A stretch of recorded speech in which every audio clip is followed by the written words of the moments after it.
Allô tout le monde, j'espère que vous allez bien. Je suis super excitée de vous revoir sur mon podcast et aussi sur ma chaîne YouTube. Ils n'ont pas le même nom, fait que je nommerai pas les noms. Ça va être plus confusant que d'autres choses. Aujourd'hui, je voulais faire quelque chose de différent. Je voulais parler beaucoup de couleurs, mais comme c'est un sujet extrêmement visuel, ben je me suis dit apportons des supports visuels comme ça. Et je vais vous présenter 10 mythes reliés à la colorimétrie, à l'analyse de palette de couleurs. Ça va être en deux parties et voici la partie 1 aujourd'hui. Donc, petite introduction, comme je l'ai dit tantôt, je suis comme tellement excitée de parler de ça. La colorimétrie, là, c'est un de mes services que j'offre qui est mon favori. Les couleurs ont un pouvoir énorme sur illuminer le teint de quelqu'un, illuminer complètement une personne ou complètement l'éteindre aussi. Donc, je trouve que ça a un pouvoir comme extrêmement grand, extrêmement inspirant aussi. Il y a tellement de possibilités de couleurs et tout ça. Donc, je trouve que c'est un outil fantastique à naviguer à travers. Puis aussi, c'est un outil qui va nous aider à gagner aussi en clarté parce que naturellement, ben il y a les modes, il y a les saisons et tout ça, de sorte que ce qui sort en magasin, ben c'est très, très, très relié aux tendances. Donc, des fois, ça peut être confusant. Des fois, ça peut être pas du tout là notre mode du moment qui va nous bien nous faire. Donc, ça peut apporter aussi beaucoup de confusion. Là. Excusez si vous entendez mon chien, on dirait qu'il veut comme rester avec nous. Donc, voilà, je sais pas si on va le... OK, le reflet de mes lunettes, fait qu'il va falloir que je fasse attention parce que ça distrait un petit peu. Fait que toujours est-il que c'est ça. Puis, tu sais, aller chercher de la clarté au niveau des couleurs, comprendre aussi pourquoi les couleurs nous vont bien ou pas, ou sont pas optimales, c'est vraiment, je trouve, un outil puissant pour bâtir une garde-robe qui va être à notre image, qui va être euh, magnifique et qui va nous aller, peu importe le morceau qu'on va mettre, on va pouvoir aller chercher un range de couleurs comme très très vaste et toutes ces couleurs-là vont bien nous aller à nous, vont être nos couleurs warm et en même temps vont vraiment être mix and match ensemble. Donc c'est vraiment comme la clé, une des clés pour bâtir une garde-robe qui est versatile à la hauteur, à l'ampleur de ce que vous voulez bâtir aussi avec votre garde-robe. Mais parce que, comme je l'ai dit tantôt, mais toutes les couleurs à l'intérieur de votre palette vont les unes avec les autres. Donc, c'est impossible de se manquer. Donc, sans plus tarder, on va aller plonger, on va aller explorer les mythes que la colorimétrie là, peut apporter. On va aller gagner de la clarté au travers de ça. Et j'espère que ça va vous intéresser, que ça va vous éduquer, puis aussi que ça va vous donner le goût de vous connaître, vos couleurs. Wow! J'ai des petites notes ici, donc je vais les prendre. Premier mythe, les couleurs de ma saison ou de mon résultat de colorimétrie ne me plaisent pas, alors c'est pas le bon résultat. Alors c'est une erreur, on s'est trompé. Malheureusement, c'est faux. Pourquoi? Parce que quand vous faites faire votre colorimétrie, la personne qui va faire cette analyse-là, donc moi, quand je fais votre colorimétrie, je ne me base pas sur mes goûts, je ne me base pas sur vos goûts personnels parce que l'analyse se fait en observant des indices spécifiques au niveau de votre visage, sans maquillage, sans crème solaire, sans artifice. Donc, j'étudie l'effet que la couleur a sur votre teint. Et malheureusement, c'est pas parce que vous aimez pas vos couleurs que c'est la mauvaise palette, pas du tout. C'est vraiment une question, un, de goût, deux, de ce qu'on a entendu là, de part et d'autre lorsqu'on se fait complimenter. Hein, les gens vont complimenter en fonction de leur propre goût. Donc, c'est pas en fonction des connaissances qu'ils ont ou dans ce cas-ci du manque de connaissances qu'ils ont. Donc, ne vous arrêtez pas à ça. Donnez-vous le temps d'apprivoiser votre palette si c'est le cas. La plupart de mes clientes, ça a été, oui, une surprise, mais en même temps, une belle surprise. Puis ensuite de ça, ben, ils ont été capables d'aller jouer à l'intérieur de leur palette, d'avoir du fun, se l'approprier et voir aussi l'éclat que les couleurs avaient sur leur teint. Donc, c'est vraiment fantastique. Mais si ça vous arrive, parce que ça se peut que ça arrive, ben, donnez-vous du temps, puis ben, vous n'êtes pas obligé de faire un virage à 180 degrés et d'adopter toutes vos couleurs. Allez-y juste à votre rythme, mais malheureusement, ce n'est pas vrai que si vous n'aimez pas votre résultat, c'est parce qu'il est erroné. Voilà. Mythe numéro 2. Les couleurs chaudes sont vives et les couleurs froides sont pâles. Oh, je trouve ça tellement croustillant cet épisode-là parce que c'est complètement faux. Je vous ai apporté des flags qui sont mes outils. Ben, ce sont pas tous mes outils, mais ce sont des outils que j'utilise là en colorimétrie. Et je veux vous montrer une palette froide. Ça, c'est la palette hiver. C'est une palette froide.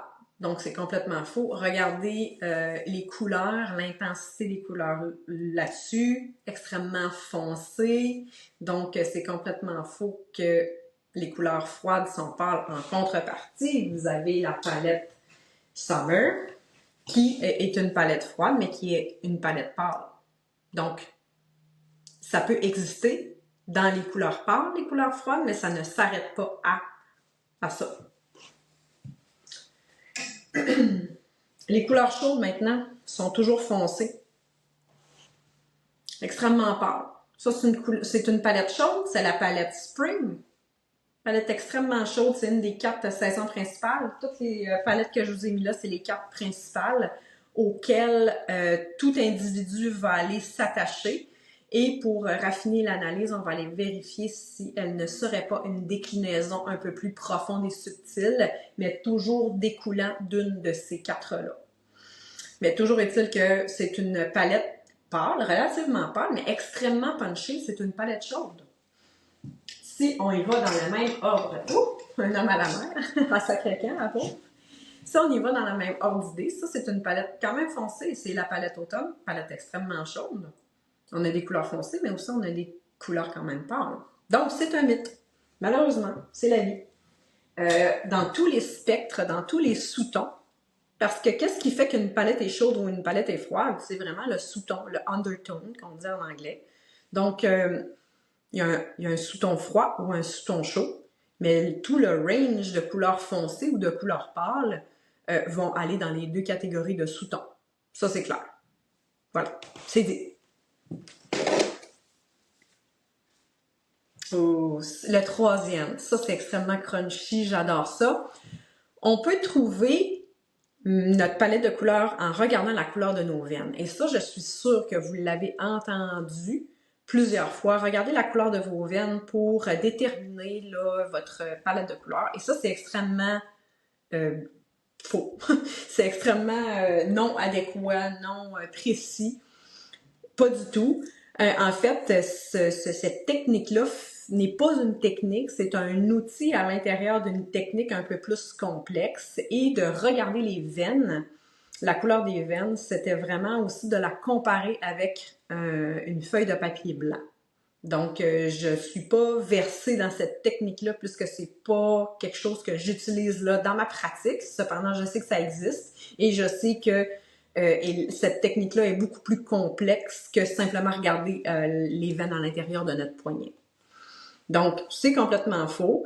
Quand on fait une analyse de palette de couleurs, une colorimétrie, comme je vous l'ai dit tantôt dans le point 1, on va vraiment se baser sur des indices vraiment précis au niveau du visage et d'observer en contraste, en comparaison, qu'est-ce que la couleur fait au niveau du teint, au niveau des zones d'ombrage, au niveau des rougeurs, sur le teint en général, sur la vivacité des yeux. Donc, c'est vraiment l'effet direct de la couleur sur une personne. Donc, regarder la couleur des veines de quelqu'un, c'est complètement erroné. Ce n'est pas précis, ce n'est pas un outil précis. Encore une fois, c'est vraiment une partie dans une séquence plus complexe d'analyse de palette de couleurs. Voilà. Ouh. 4e point. Quand je vieillis, je change de palette de couleurs. Non. Quand on fait une colorimétrie, on va aller raffiner l'observation, la réflexion, l'analyse sur le sous-ton de la personne. que vous blanchissiez, que vous pâlissiez au fil du temps parce que ben, quand on vieillit, on perd peut-être un peu d'éclat ou quoi que ce soit, ça ne changera jamais votre sous-ton. Ça ne changera jamais votre pigmentation au niveau de la peau, dans le sens où si vous avez un sous-ton froid, il va rester froid. Si vous avez un sous-ton chaud, il va rester chaud. Donc, est-ce que, par exemple, vous êtes une palette automne, vous avez un sous-ton chaud, puis vous vieillissez, vous pâlissez un petit peu plus, est-ce que vous allez avoir envie de peut-être éclaircir les couleurs tout en restant dans ces zones-là de couleurs? Peut-être. Quoi qu'il en soit, ben, vous allez blanchir des cheveux en harmonie avec votre palette de couleurs. Donc, les gens qui ont une palette chaude vont, leur blanchissage, leur blanchiment de tête, de cheveux, va être un petit peu plus jaune, va avoir une espèce de vibe jaune, jauni, entre guillemets, que versus une palette hiver qui est extrêmement froide, extrêmement en gros contraste. Donc, ces gens-là vont avoir des cheveux blancs, extrêmement blanc-neige, versus une palette chaude qui va avoir une petite tendance à avoir un blanc qui est plus chaud, peut-être un petit peu plus crème, qui va tirer vers le crème. Donc, c'est malheureux quelquefois, là, les gens vont, les gens qui ont un teint chaud vont aller mettre beaucoup de shampoing bleu pour vraiment comme éclaircir parce qu'ils trouvent ça bizarre, mettons la façon dont ils blanchissent naturellement, mais en même temps, ça enlève là, beaucoup d'harmonie. Ben, ça enlève de l'harmonie au niveau du visage, puisque les cheveux, ça prend quand même beaucoup de place, puis c'est directement là, au niveau du visage, donc ça a vraiment un impact immédiat sur la vivacité de notre teint, l'éclat de notre visage. Donc, moi, je vous suggère vraiment que si vous vous dirigez vers le naturel quand vous vieillissez, ben, n'abusez pas là, de couleurs froides parce que ça va vraiment venir creuser vos rides, ça va venir approfondir les zones d'ombrage. Donc, c'est ça aussi que ça fait de mettre une couleur froide sur un teint chaud. Dans le fond, le blanc franc de vos cheveux ou la froideur de vos cheveux directement sur le visage va essayer d'aller tirer le sous-ton froid que vous n'avez pas du tout. Donc, pour ce faire, va aller creuser les zones d'ombrage puisque c'est de l'ombre, hein, c'est de la noirceur en guillemets. Donc, ça va aller tirer cette harmonie-là des zones d'ombrage, des creux. Donc, c'est pour ça que quelqu'un qui a un teint chaud, qui va mettre une couleur froide, va avoir l'air beaucoup plus fatigué, beaucoup plus éteint, beaucoup plus cerné, va avoir envie de se mettre plus de maquillage, plus de flafla, ou tu sais, va sentir qu'elle a l'air fatiguée, ou bref, dans ce range-là. Et ça, c'est pas nécessaire, c'est pas pour les gens qui vieillissent. Cette observation-là n'est pas pour les gens qui vieillissent exclusivement. C'est vraiment pour toutes les tranches d'âge. Donc, une couleur chaude sur un teint, une couleur froide, pardon, sur un teint froid, un teint chaud, je vais y arriver. Une couleur chaude sur un teint froid et l'inverse va aller chercher les zones d'ombrage. Ça, je vais couper ça au montage.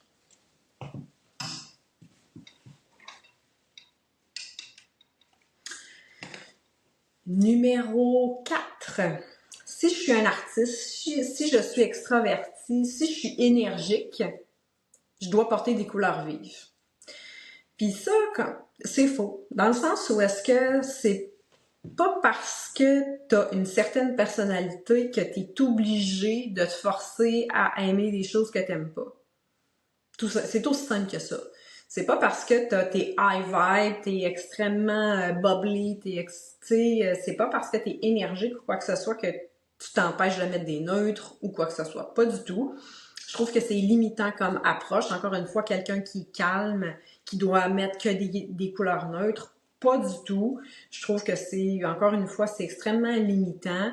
Le but du style, le but des couleurs aussi, c'est d'aller s'exprimer, c'est d'aller chercher une énergie, c'est d'aller chercher une image qu'on veut projeter, c'est d'être en quête aussi d'un sentiment qu'on veut ressentir, peu importe que ce soit la confiance en soi, de se sentir belle, de se sentir ancrée, de se sentir forte, de sentir du leadership et tout ça.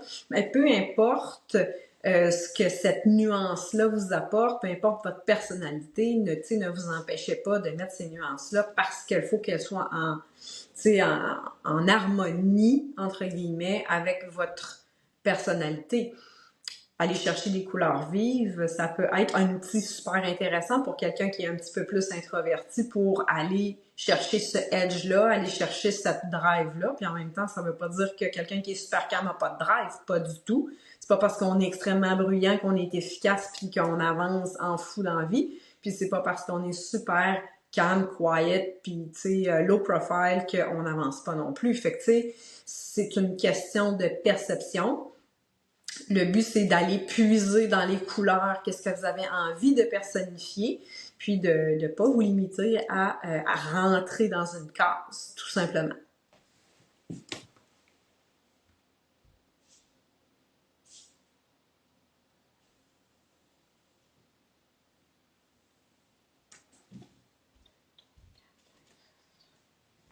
OK, je pense que j'ai dit 2 points qui portent les mêmes chiffres parce que là, j'ai dit 4, puis là, je suis rendue à mon 6e point, fait que je suis comme confuse là-dedans, je suis vraiment désolée. Mon dernier point pour cette partie-là, c'est on peut déterminer la saison d'une personne en la regardant rapidement. Eh là là. Ça, mes bons amis, c'est complètement faux, tu sais, de guesser comme ça sur la saison d'une personne, sur c'est ça, la saison, parce qu'il y a aussi des flots qu'on appelle, donc le mélange de deux palettes de couleurs ensemble, de 2 saisons ensemble. C'est vraiment une analyse complexe, puis je vous dirais que, tu sais, procéder à cette analyse-là, c'est extrêmement méthodique. Il n'y a rien de au feeling, il n'y a rien de ressenti. C'est vraiment des observations qui sont... tu sais, on coche vraiment des cases, là, dans le sens où il n'y a pas de place à l'interprétation, il n'y a pas de place à guesser, il n'y a pas de place au goût personnel, pas du tout. Faire une analyse de colorimétrie, une analyse de palette de couleurs, comme je vous le disais, puis là j'ai vraiment l'air comme intense à me prendre au sérieux, mais c'est ça. Si on veut révéler un résultat qui est de qualité à nos clients, ben il faut vraiment passer par une méthodologie très stricte, très rigoureuse, parce que moi je veux que mon client ait le vrai résultat. Donc, parce qu'au final, il va faire ses choix en fonction de cette analyse-là, ses choix de couleurs en fonction de cette analyse-là.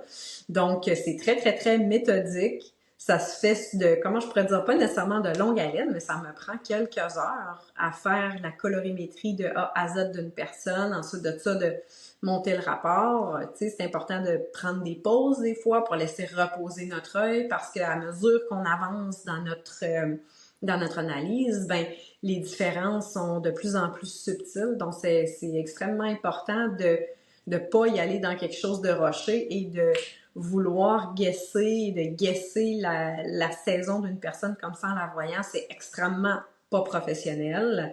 Et de 2, c'est extrêmement bâclé, donc ne vous fiez jamais à ça. Parce que vous allez le voir dans la partie 2, il y a d'autres mythes qui font que ben, la personne a pu se baser sur des trucs comme tellement génériques.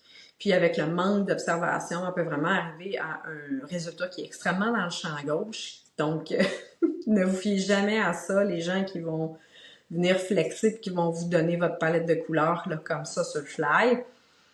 C'est ça, je me répéterai pas plus, mais tu sais, la colorimétrie, je vous le dis, quand que vous me contactez pour que je vous fasse ce service-là, j'ai des points extrêmement rigoureux, la qualité des photos parce que je le fais à distance et aussi en personne. Donc, si vous le faites à distance, la qualité des photos que vous m'envoyez doit être top-notch parce que ben, c'est mon point de départ là, pour votre analyse. Ça arrive plusieurs fois que je renvoie la photo à la cliente ou au client parce que aussi je fais des colorimétries pour les hommes. Donc, tu sais, ça arrive dans tous les coups pratiquement que la photo, je dois la renvoyer parce qu'il y a trop d'ombrage, la photo est pas assez claire, tu sais, la lumière est pas bonne et tout ça. Donc, tu sais, c'est vraiment important là, de setter là, tous les paramètres pour avoir un résultat qui est vraiment maximal. Donc, voilà, c'est tout. En fait, c'est le premier épisode là, d'une série de 2, finalement, sur les mythes de la colorimétrie. J'espère que vous aurez apprécié. Laissez-moi en commentaire si vous avez appris quelque chose, si j'ai shaké votre monde, peut-être que j'ai ruffled some feather, peut-être que j'ai outré des gens. C'est correct aussi, ça arrive. Donc, laissez-moi un commentaire s'il y a des choses que vous aviez déjà entendues, puis que je vous ai débattu cette fausse règle. Donc, j'espère que vous aurez apprécié. Je vous souhaite à la semaine prochaine. Je vous souhaite une bonne journée, une bonne soirée, peu importe où est-ce que vous vous trouvez. Puis, on se reparle la semaine prochaine pour la suite, la partie 2. Bye!